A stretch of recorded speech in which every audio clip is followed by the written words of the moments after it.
Hello दोस्तों, तो स्वागत है आपका एक और नई वीडियो में। तो इस वीडियो में हम क्लास 12 के सारे इंपॉर्टेंट बहुविकल्पी और शॉर्ट क्वेश्चन जो एक नंबर में पूछे जाते हैं वो कवर करने वाले हैं। बने रहिए वीडियो के साथ। अगर आप चैनल पर नए हैं तो चैनल को सब्सक्राइब जरूर कर दीजिए और वीडियो को लाइक कर लीजिए। अगर आप ये सारे क्वेश्चन पढ़ के जाते हैं तो आप पाँचों में से 5 विकल्प और जो शॉर्ट क्वेश्चन आएंगे उसमें से आप सारे शॉर्ट क्वेश्चन कर पाएंगे। तो शुरुआत करते हैं। तो हमारा पहला क्वेश्चन है, पुष्प के नर जनन अंग का प्रतिनिधित्व कौन करता है? तो पुष्प के जो नर जनन अंग है उसे पुमंग कहते हैं और मादा का जो नर जनन अंग है उसे जायाम कहते हैं। तो कौन करता है? पुमंग करता है। ये सारे वो क्वेश्चन है जो लगभग 4 से 5 बार पूछे जा चुके हैं और लगभग 2 या 3 सेटों में हर बार देखने को मिल जाते हैं। निभाग किसमें पाया जाता है? तो बीजांड में निभाग पाया जाता है। कौन सा फल कूट फल है? सेब और स्ट्रॉबेरी आपके कूट फल हैं और मासल फल में आ जाता है आपका आम। बढ़ते हैं अगले क्वेश्चन पर। तो स्त्रियों में आर्तव चक्र सामान्यतः कितने दिनों का होता है? आर्तव चक्र यानी पीरियड्स स्त्रियों में 28 से 29 दिन के होते हैं। यह हम आपको समझाए दे रहे हैं। ये 7, 7, 7 और 7 करके इनका चक्र चलता है। 7 दिनों में अंडा जो है वो बनना स्टार्ट होता है और 14वां दिन होता है उसमें ये अंडा बिल्कुल परिपक्व हो जाता है, निषेचन के लिए तैयार हो जाता है। फिर 7वें दिन इसमें सड़न पैदा हो जाती है और 7 दिनों के बाद ये बहकर निकल जाता है, जिसे लास्ट में योनि मार्ग से ये निकल जाता है, जो कि लास्ट की पोजीशन होती है। इसी को आर्तव चक्र कहते हैं। तो आप समझ गए होंगे। फिर चलते हैं, आईवीएफ तकनीक का पूरा क्या नाम है? आईवीएफ तकनीक का पूरा नाम क्या है? आईवीएफ तकनीक का पूरा नाम है इन विट्रो फर्टिलाइजेशन। इसमें क्या होता है? इससे पैदा हुए बच्चे को टेस्ट ट्यूब बेबी भी कहते हैं। तो आप ये ध्यान रखिएगा, ये आपसे पूछ सकता है। प्रभाविता एवं पृथक्करण के नियमों का प्रतिपादन किसने किया? तो मेंडल ने किया था, जानते हैं। फिर आता है आपका, किस पौधे पर किया था? तो मटर का पौधा सबको पता है, आपने पढ़ा होगा। मनुष्य में संतान के लिंग निर्धारण किसके द्वारा किया जाता है? मतलब मनुष्य में संतान का लिंग निर्धारण किसके द्वारा होता है? पिता या माता के द्वारा? ऐसे आपसे पूछेगा तो पिता के गुणसूत्रों द्वारा होता है।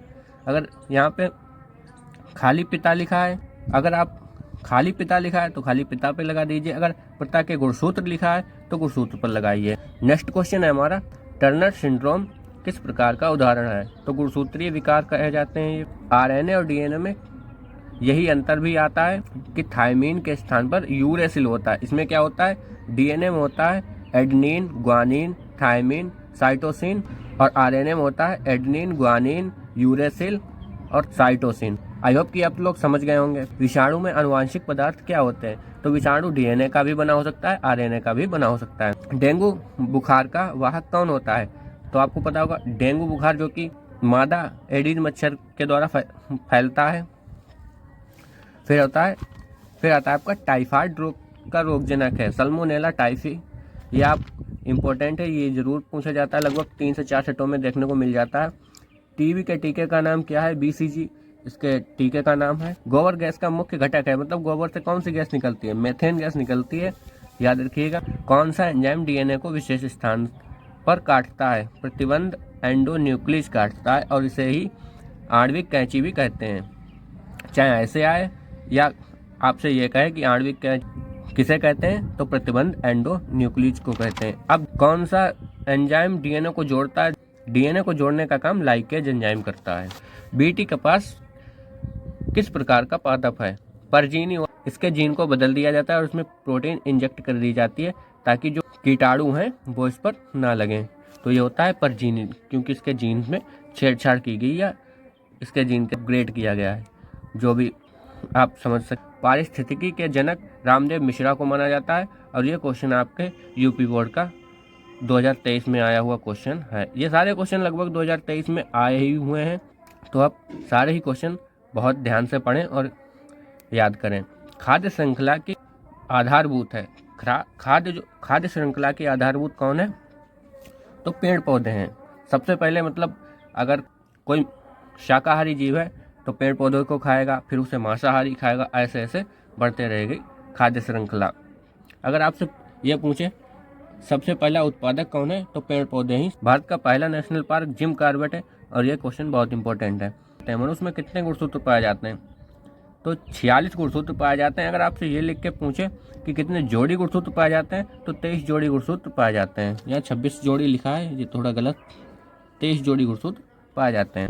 23 जोड़ी गुणसूत्र पाए जाते हैं। भारत में सबसे ज़्यादा पाई जाने वाली बीटी फसल कौन सी है? तो सबसे ज़्यादा भारत में बीटी फसल है कपास और दूसरे नंबर पे आते हैं आपके बैगन। तो ये याद रखिए। आई होप कि आपको वीडियो अच्छी लगी होगी। तो अगर आप इस चैनल पर नए हैं तो चैनल को सब्सक्राइब जरूर करें।